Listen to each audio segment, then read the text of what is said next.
my speech is about resilience.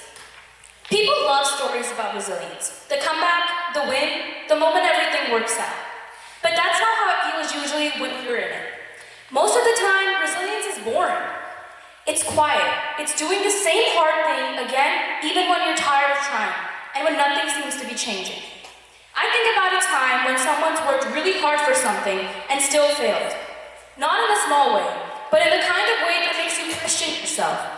A kind of way that sticks. For a while, it felt easier to just stop caring.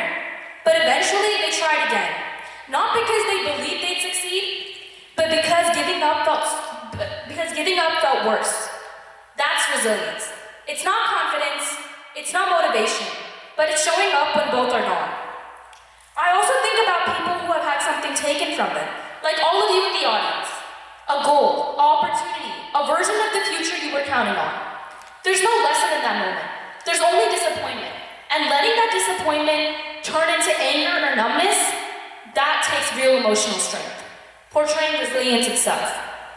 One common experience of mine is speech and debate.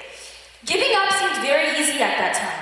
The rounds, the pressure, the prepping. But no, our value about debate and continuous and rigorous tournaments have proved our greatness in the club, showing true resilience itself in the amount of work everyone has put into winning tourneys, showing confidence and motivation.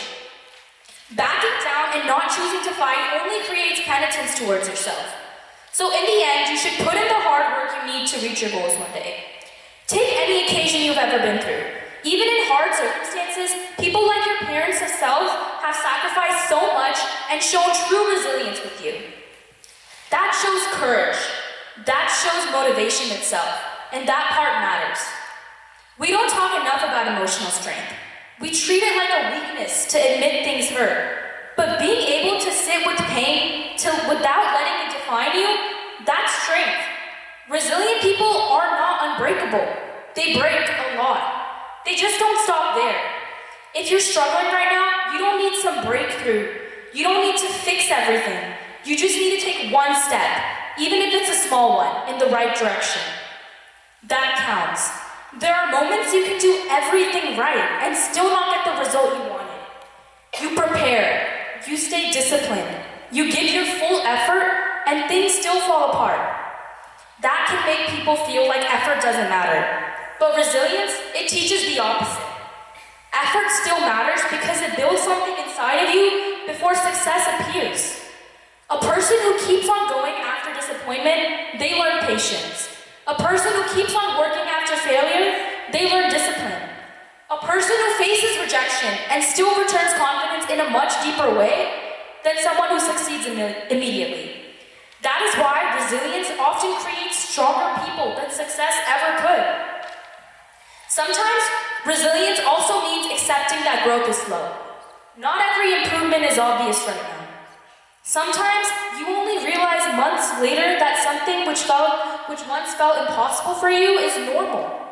Even in school, many people experience this without noticing it. A class that once felt overwhelming becomes manageable because you kept showing up. A skill that felt frustrating but natural because you stayed consistent. That change happens quietly, but it happens because you refuse to stop. And resilience does not always look powerful. Sometimes it looks like being tired and still finished when you started. Sometimes it looks like asking for help when you would rather stay silent. Sometimes it looks like starting over without telling anyone how difficult that feels. That is why resilience deserves more respect than it usually gets. Because behind every strong person is usually a long period where they felt uncertain